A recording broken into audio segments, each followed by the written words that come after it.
पतरस का ये हवाला जो मैंने पढ़ा, पहली आयत पढ़ी, इसमें मेरा मजमून है या तो जिंदा उम्मीद है या डरो मत। जब ये पतरस का खत लिखा गया और जब ये वाली आयत हम पढ़ते हैं तो उस वक्त जो मसीहत थी, क्रिश्चियनिटी थी, ये बड़े दुख और तकलीफ में से गुजर रही थी। बहुत ज्यादा अजियत, मारपीट, दुख इनको सहने पड़ रहे थे। और खास तौर पर ये जो वक्त था रोमन एम्पायर, और जिसका जो शहनशाह नीरो बादशाह था, ये मसीहत के इंतहाई खिलाफ था।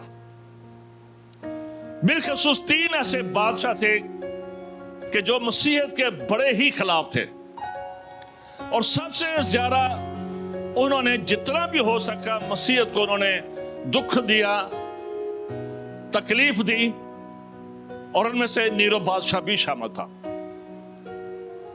जो मसीहत है ये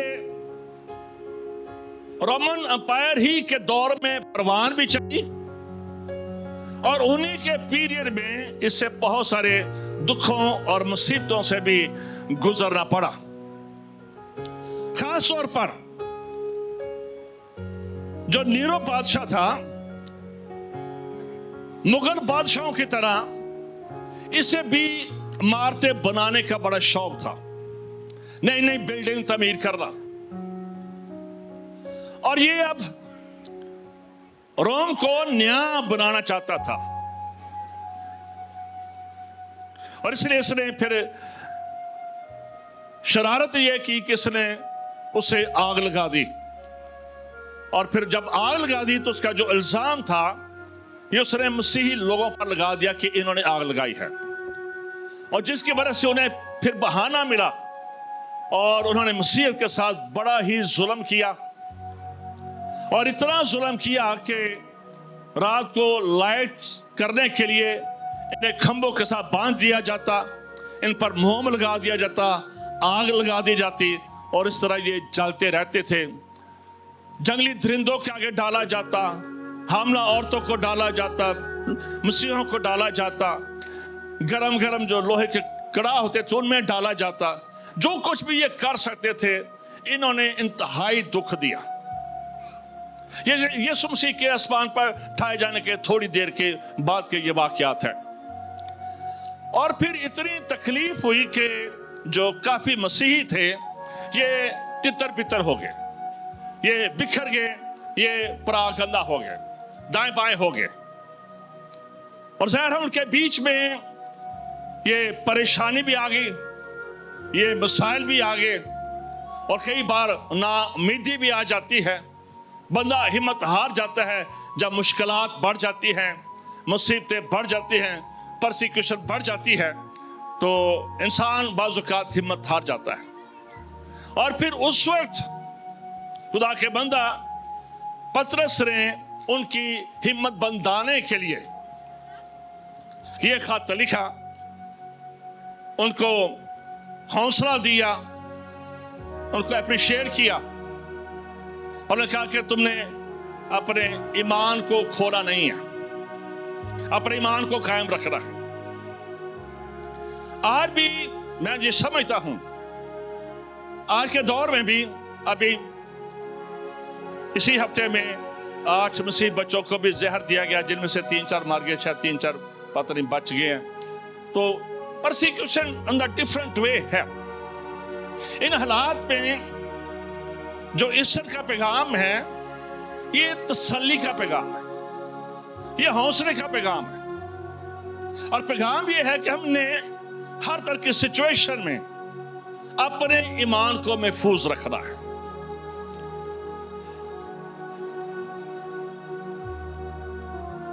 बहुत सारे ऐसी खबरें हैं कि जिनमें से हमारे बहुत सारे लोगों ने शान और शौकत की खातर, दान दौलत की खातर, इश्क पेचे में, नौकरी के चक्कर में या किसी फायदे के चक्कर में रोज ही कोई ना कोई यूट्यूब पर खबर मिल जाती है, और पूरा पूरा खानदान, जो लोग फेसबुक वॉच करते हैं या यूट्यूब वॉच करते हैं, वो इन खबरों से ज्यादा वाकिफ होते हैं। वैसे ये पता नहीं चलता, नहीं इन खबरों का नहीं पता चलता। तो एक बड़ी तादाद में जो लोग हैं ईमान का इनकार करते हैं, ये ठीक नहीं है। इसलिए इस बात को याद रखें कि जो ईद क़यामतुल मसीह का पैगाम है, ये हमें हौसला देता है, ये हमें तसल्ली देता है।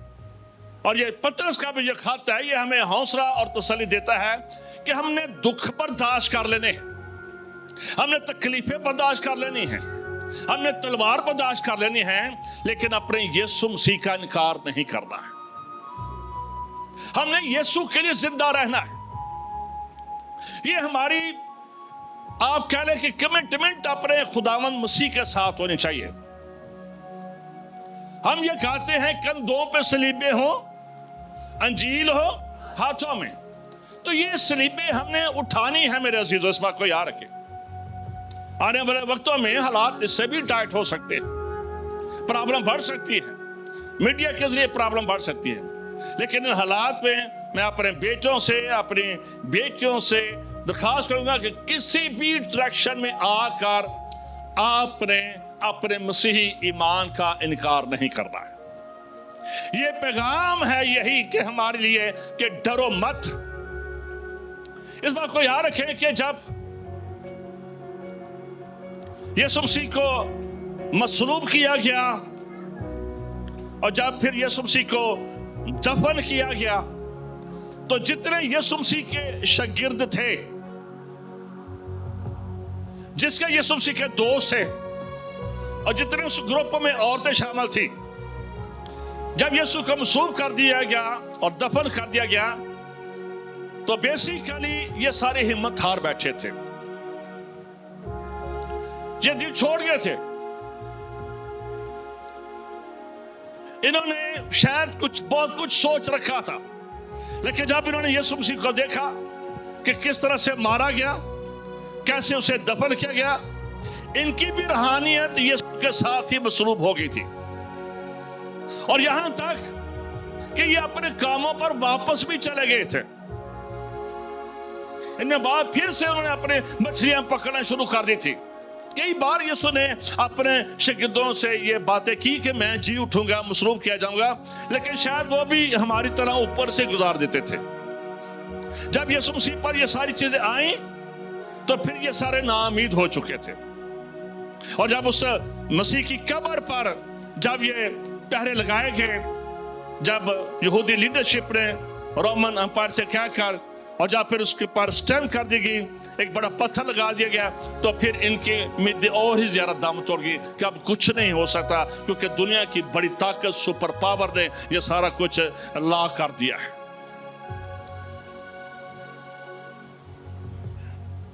बहुत सारे बादशाह का और वहां भी यहूदियों का भी यह ख्याल था कि अब इसको खत्म कर दिया जाएगा। रोमन भी यही समझ रहे थे कि अब मसीहत को खत्म कर दिया जाएगा। और जो रोमी शहंशाह था दोमतियान, ये भी कहता था कि मसीहत को मैंने खत्म कर देना है। बहुत सारी हुकूमतें आई जिन्होंने कहा कि हम मसीहत को खत्म कर देंगे, लेकिन आज तक कोई भी इसे खत्म नहीं कर सका।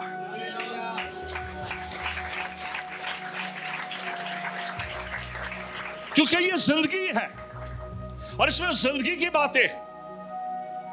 इसलिए जब यीशु मसीह मुर्दों में से जिंदा हुए और जब कब्र पर से पत्थर हट गया और सिपाही सारे बेहोश हो गए, जितने भी पहरेदार थे, जितनी भी सिक्योरिटी बैठी थी, वो गए सारे। पत्थर जो बहुत ज्यादा बजरी था वो गया सारा, और फिर जो कब्र थी खाली पड़ी है, कफन वैसे ही का वैसा पड़ा है, वैसे सारी चीजें। तो फिर बेसिकली ये इनको खुदा की तरह से एक वार्निंग थी, इनको खुदा की तरह से वार्निंग थी कि तुम मसीहत को खत्म नहीं कर सकते हो। हालेलुया। ये कभी खत्म नहीं हो सकती है। जितनी मर्जी ज्यादती हो जाए, जितनी मर्जी कत्लो गारत हो जाए, जितनी मर्जी दफात आ जाए, ये मसीहत कभी खत्म नहीं होगी और ना खुदा के फजल से आइंदा कभी खत्म होगी। आमीन। इसलिए जो हमारी जिम्मेदारी है, हमारी जिम्मेदारी क्या है? हमारी जिम्मेदारी है कि हम कभी भी अपने ईमान का इनकार ना करें। बाहर जाने की खातर, नौकरियों की खातर और पैसे की खातर, किसी औरत की खातर, किसी लड़की की खातर, किसी के साथ भाग जाने की खातर, ये चीजें कभी हमारी जिंदगी में नहीं होनी चाहिए। जो लोग भाग भी जाते हैं बाद में उनका बुरा हाल होता है। कभी उनसे पूछे, जो लोग भाग भी जाते हैं बाद में उनका बुरा हाल होता है। इसलिए मेरे अजीजों, मैं अपनी बेटियों से, अपने बेटों से दरखास्त करूंगा कि आपके कंधों पर यह जिम्मेदारी है कि आपने अंजील को फैलाना है और आपने ईमान को मजबूत रखना है और आपका ईमान खुदा के फजल से बढ़ता ही चला जाएगा। आमीन। ये हम सब की जिम्मेदारी है, अपने ईमान का प्रैक्टिकली हमेशा अच्छा ज़ाहिर करते रहे। इसलिए मेरे अजीजों, खुदा का बंदा पतरस इनको ये हौसला देता है कि तुम्हारा ईमान खत्म नहीं होना चाहिए, तुम्हारी उम्मीद खत्म नहीं होनी चाहिए। उम्मीद सबके पास है, लेकिन जिंदा उम्मीद किसी के, जिंदा उम्मीद सिर्फ हमारे पास है, लिविंग होप हमारे पास है, ये और किसी के पास नहीं है।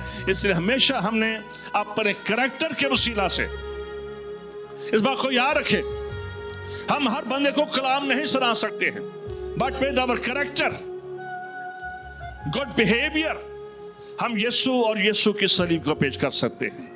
हर बंदे को हम खड़े होकर सरमन नहीं दे सकते हैं, लेकिन अपने अच्छे किरदार, अच्छी गुफ्तगू, अच्छे कामों की वजह से, और क्या कि तुम्हारी रोशनी आदमियों के सामने चमके, ताकि आसमानी बाप की तमजीद और तारीफ हो सके। इसलिए मेरे अजीज पर को याद रखे, हर बंदा पुलपट पर नहीं आ सकता है, हर बंदा प्यार पैसा इन्वेस्ट नहीं कर सकता है, हर बंदा दुआ नहीं कर सकता है, लेकिन एक काम कर सकता है, हम अपने करैक्टर के वसीला से यीशु मसीह नासी को, खुदा के इकलौते बेटे को हम पेश कर सकते हैं। आमीन। अब मत्ती की अंजील में जो आयात हमने पढ़ी, यहां पर भी हम देखते हैं कि ये खवातीन हैं, जो मर्द हजरात थे ये सारे छुप गए थे। सिर्फ खवातीन थी जो सलीब के आसपास भी हमें ज्यादा नजर आती हैं। और फिर ये कब्रिस्तान में भी जो अर्ली इन द मॉर्निंग जब ये जाती हैं तो ये खवातीन ही जाती हैं। जितने भी रसूल थे ये सारे छुप गए थे, बल्कि बंद कमरों में छुप गए थे, गायब हो गए थे सारे। ये खवातीन थी जिन्होंने दिलेरी की, लेकिन ये जब जा रही हैं तो इस बात को याद रखे कि ये जिंदा यीशु के लिए नहीं जा रही हैं।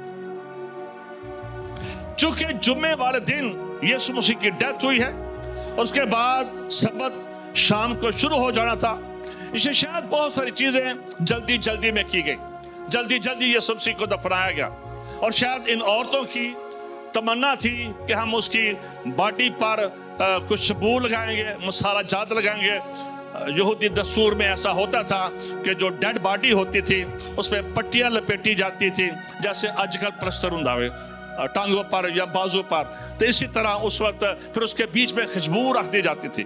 तो शायद ये खवातीन ऐसा ना कर सकी, तो अब ये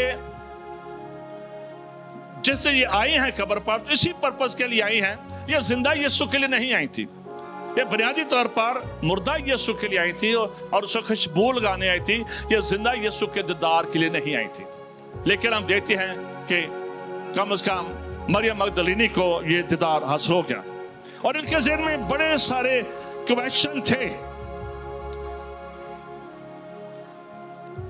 कि हमारे साथ क्या होगा, पत्थर कौन लुढ़काएगा, ये सारी चीजें इनकी जिंदगी में थी। लेकिन फरिश्ता जब इनसे मिलता है तो उसने एक बात इनसे कही। जब ये इन्होंने सारा सीन देखा, पत्थर नहीं है, यीशु नहीं है, सिपाही बेहोश पड़े हैं, तो इन पर एक खौफ छा गया, दहशत छा गई। ये जो खौफ है किसी चीज का, ये हमारे जहन को पैरालाइज कर देता है, मफलूज कर देता है, हमारे अंदर से ताकत को छीन लेता है। फैसला करने की ताकत को छीन लेता है।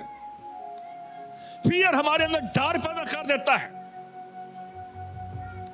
हम अकेले रहना पसंद करते हैं, अपने आप को सामने आने से रोकते हैं। ये जो खौफ है आज भी बहुत ज्यादा है दुनिया में। मैंने टाइम बहुत सारे लोग ट्रैवल करना पसंद नहीं करते हैं, हवाई जहाज पर बैठना पसंद नहीं करते हैं। कई बार वो लिफ्ट में जाना पसंद नहीं करते हैं। उनके अंदर खौफ होता है कुछ हो जाएगा, कुछ हो जाएगा, कुछ हो जाएगा। और हमेशा यही सोचते रहते हैं ये हो जाएगा मैं मर जाऊंगी, ये हो जाएगा मैं मर जाऊंगी, ये खाएंगे ये हो जाएगा, ये करेंगे वो हो जाएगा। तो फियर डिफरेंट टाइप खौफ है, ये हमारी जिंदगी में काम कर जाता है। ये खवातीन भी खौफ में आ गई, दहशत छा गई इन पर, खौफ छा गया इन पर। ये सारा कुछ इन्होंने देखा कि सिपाही बेहोश पड़े हैं, कब्र खाली है, यीशु कब्र के अंदर नहीं है। सारा सीन जो इन्होंने सोचा था उसके उल्ट हुआ। तो फिर उस वक्त फरिश्ता नमूदार होता है और इन्हें कहता है कि डरो मत।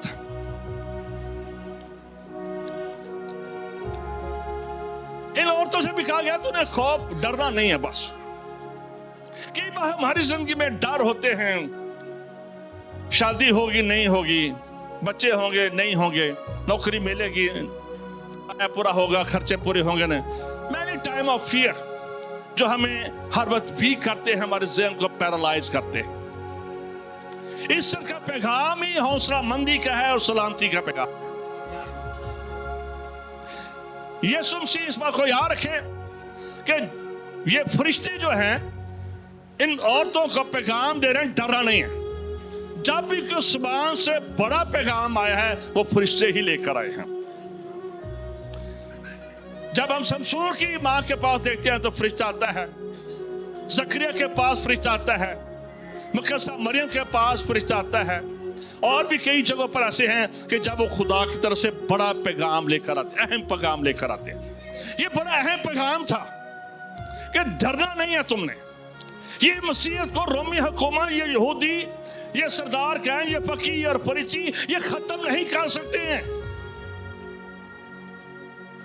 ये खत्म नहीं कर सकते हैं, ना कोई अंदर खत्म कर सकेगा। घबराने की बात नहीं है। अब बात यह है कि खौफ शुरू कहां से हुआ। खौफ बागे अदन से शुरू हुआ। खुदा ने जब बागे अदन को बनाया, सारी चीजें उसमें रखी, फिर आदम को बनाया, और फिर खुदा ने आदम को एक लेक्चर दिया। खुदा ने आदम को एक लेक्चर दिया, आदम ये सारी चीजों का मालिक तू है, तू इनके नाम रख, तू इन पर इख्तियार रख, नाम भी रख, इख्तियार भी रख। ये सारी चीजें तेरे कंट्रोल में हैं। जो कुछ नीचे है उस पर भी तेरा कंट्रोल लगा। और मैं तुझे ये बरकत की दुआ देता हूं कि फलो और बढ़ो और जमीन का महमूरो, यानी कि तेरा इख्तियार भी हो। लिखा है कि खुदा जानवरों को लेकर आए, उसके नाम रखे। ये इख्तियार था खुदा की तरफ से। चरिंद परिंद पर खुदा ने उसे इख्तियार दिया, सारा कुछ उसके इख्तियार में कर दिया। लेकिन खुदा ने कहा आदम सारा कुछ खा लेना, जो जो कुछ जहां पर मैंने लगाया है ना वो खा लेना, सिर्फ एक दरख्त का फल है वो तूने नहीं खाना, बाकी सारी चीजों पर तेरा इख्तियार है। But don't touch this tree, तूने उधर नहीं जाना, वो काम नहीं करना। और जब हवा को बनाया गया,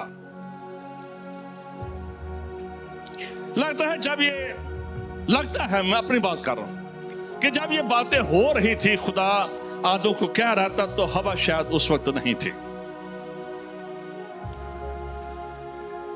इब्लीस को पता था कि हवा के पास ये कलाम नहीं है। डेविल को पता था कि हवा के पास ये कलाम नहीं है जो आदम के पास था। लेकिन आदम का फेलियर ये था कि इसने उस कलाम को अपने साथी तक शायद पूरा ना पहुंचाया या ना ही पहुंचाया।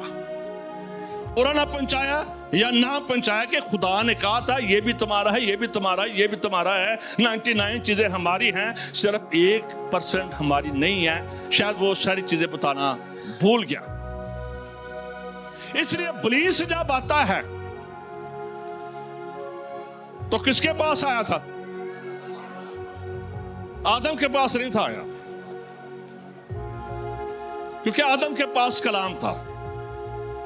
हवा के पास आया था और फिर हवा ने भी देखा ये अच्छा लगता है, बातों में बहका लिया, उसको मोम कर लिया। क्योंकि उसके पास, जिसके पास कलाम नहीं है उसके अंदर फिर गुनाह आ जाता है, उसके अंदर खौफ आ जाता है, और गुनाह भी आ गया और खौफ भी आ गया। अब इब्लीस हमेशा उसे गिराता है जिसके पास कलाम नहीं है। जिनके हाथों में कलाम होता है, यानी कि जिसके दिल में कलाम होता है, जिसके दिल में कलाम है, जो कलाम पर अमल करता है। मैं उसकी बात कर रहा हूं जो कलाम को सुनता है। कलाम का पढ़ने वाला, सुनने वाला, अमल करने वाला क्या है? मुबारक है। जिसके पास कलाम है वो मार नहीं खाता पुलिस से, वो कभी मार नहीं खाता है। मार इब्लीस से, जिन भूतों से, देवी देवताओं से वो मार खाते हैं, वो शिकंजे में आते हैं जादूगरों के, जिनके पास वर्ड ऑफ गॉड नहीं है। और जब कलाम नहीं होता है तो फिर खौफ हमारी जिंदगी में होता है। इस बात को याद रखें, जब कलाम नहीं है तो खौफ हमारी जिंदगी में है। इसलिए इस कलाम को पढ़ें, इस कलाम को साथ लेकर आए, इस कलाम की जखाली करें, इस कलाम की एक्सरसाइज करें।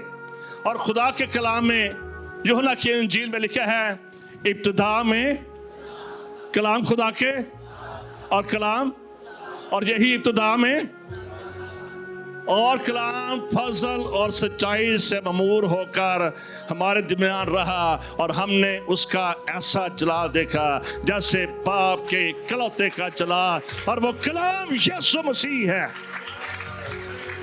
हालेलुया।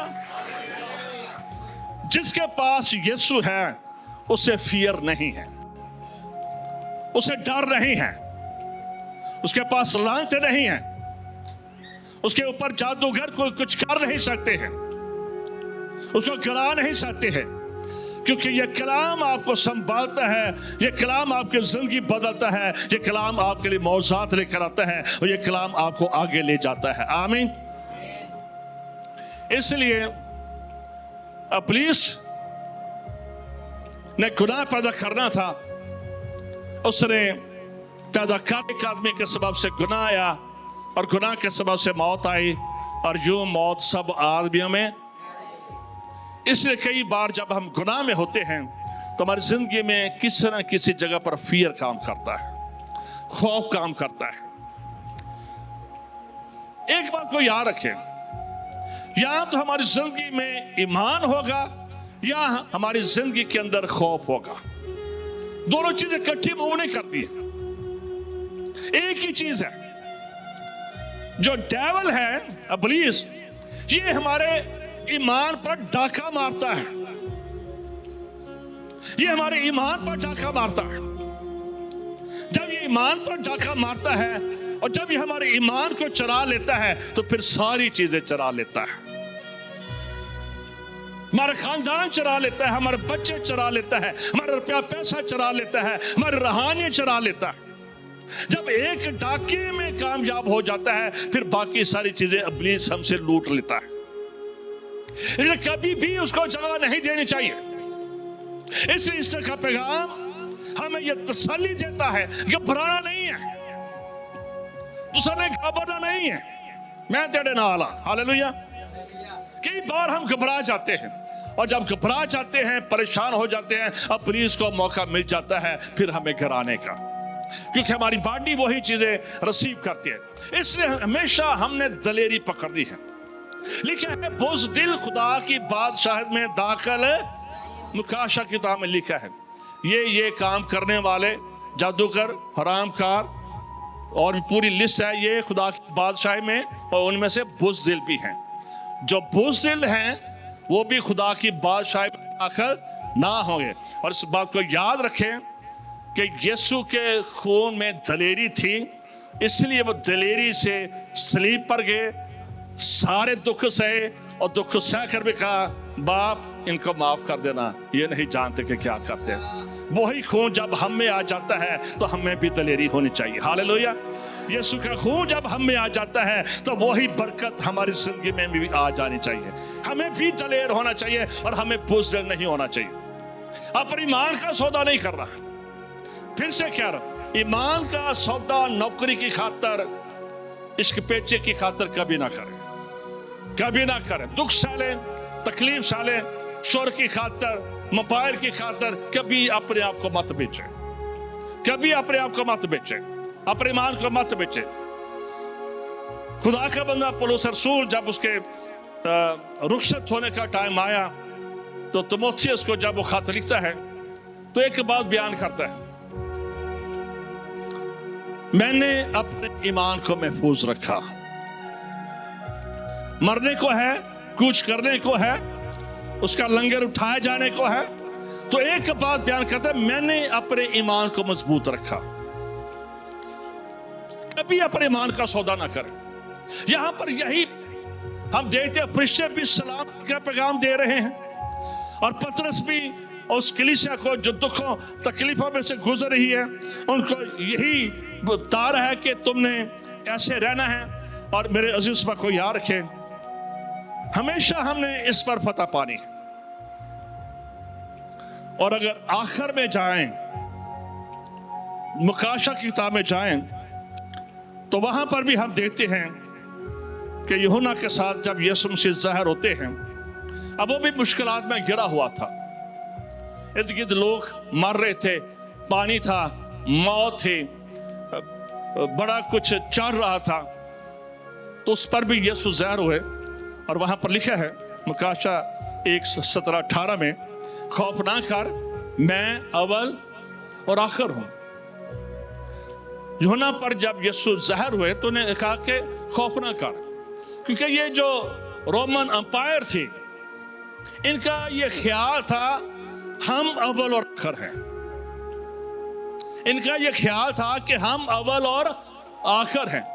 लेकिन यीशु ने उस पर ज़ाहिर होकर, जब आप दुखों में, इस बात को याद रखें, सुबह भी हमने इस बात को सीखा कि जब हम दुख तकलीफ में होते हैं तो यीशु हमें मिल जाता है। वो हमारे आंसुओं को जानता है, वो हमारी सफरिंग को जानता है, वो हमारी क्राइम को जानता है, वो हमारी मुश्किलात डिफिकल्टी से वाकिफ है।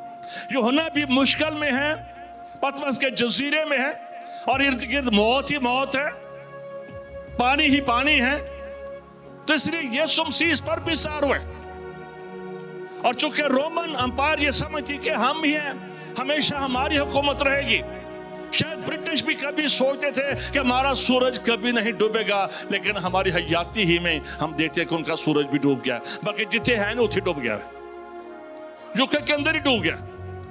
दुनिया में तो छोड़ो ना, ये जो अंपायर थे, शहनशाह थे, अब यूके भी बहुत सारे दूसरे लोगों की हुकूमत है, उनकी है ही नहीं है, वो भी उनसे चला गया।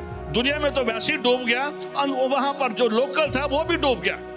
तो इसलिए रोमन भी ये समझते हैं कि हमारा सूरज कभी नहीं डूबेगा, हमारी हुकूमतें हमेशा हैं और हमेशा रहेंगे। क्योंकि जो शहनशाह बादशाह होते हैं ये समझे कि शहनशाह डाकरी और हम मरने नहीं है, ये समझते हैं जो ये शहनशाह होते हैं, बड़े लोग होते हैं, ये सोचते हैं शायद उन्हें मरने नहीं है। इसलिए यीशु उस पर ज़ाहिर हुए। यीशु ने उसे कहा कि मैं अव्वल और आखिर हूँ, रोमन हुकूमत अव्वल और आखिर नहीं है। और देख, मैं मर गया था और जिंदा हूं और अब्दुल अबाद जिंदा रहूंगा। ये सारे मर जाएंगे, जिंदा नहीं होंगे, लेकिन मैं मर गया था, मैंने गुनाह पर, पुलिस पर, मौत पर, कब्र पर फतह पाई है। आए मौत तेरी फतह कहाँ रही, आए मौत तेरा डंका रहा। हालेलुया। परेशान ना हो, मौत की कुंजियां इनके पास नहीं है, आलम रुआ की कुंजियां इनके पास नहीं है। वो सारी चाबियां, वो सारी की मैंने अपने हाथ में कर ली है। क्या कह रहा है? मौत और आलम रुआ की कुंजियां शायद गुनाह की वजह से इब्लीस ने छीन लिया था, लेकिन यीशु मसीह ने पता जाकर इब्लीस से ये सारी चाबियां वापस ले ली और मुकाशा में ऐलान कर रहे हैं, मौत और आलम अरवाह की कुंजियां, तेरी बरकत के दरवाजे की कुंजियां मेरे पास है, तेरी तरक्की की कुंजियां मेरे पास है, तेरे हर तरह के खानदान की बरकत की कुंजियां मेरे पास है, क्योंकि मैं अव्वल और आखिर, अल्फा और मेगा हूं और मेरे पास आसमान और ज़मीन का कुल इख्तियार है। हालेलुया। यीशु का जो दलासा है ये ज़बानी नहीं है, यीशु के जो दावे हैं ये ज़बानी नहीं है, वो सारे चीजें हैं और होती हैं। अगर यीशु कह रहा है कि मेरे पास आसमान और ज़मीन का कुल इख्तियार है, तो हम इस बात को जानते हैं कि आसमान और ज़मीन उसके ही कहने से बने। हालेलुया। वो फरमाता है तो चीजें वजूद में आ जाती हैं, और वही बादशाहों का बादशाह और किंग ऑफ ग्लोरी है, और वही बादशाहों को बादशाह होने के लिए मुकर्रर करता है, और उसकी पोशाक पर बादशाहों का बादशाह लिखा हुआ। हालेलुया। वही किंग मेकर है। कई बार के इंसान कहते हैं वी आर किंग मेकर, लेकिन as a human being we are not king maker, only Jesus Christ is a king maker. वही बादशाह और हुकूमतों को कायम करता है। हालेलुया। मैं ही यहूदा का शेर बब्बर हूं। हालेलुया। और मैं ही वो खुदा का बड़ा हूं जो जहां के गुनाह उठा लिए जाता। आइए अपनी जगह पर खड़े होते हैं। आइए थोड़ी देर के लिए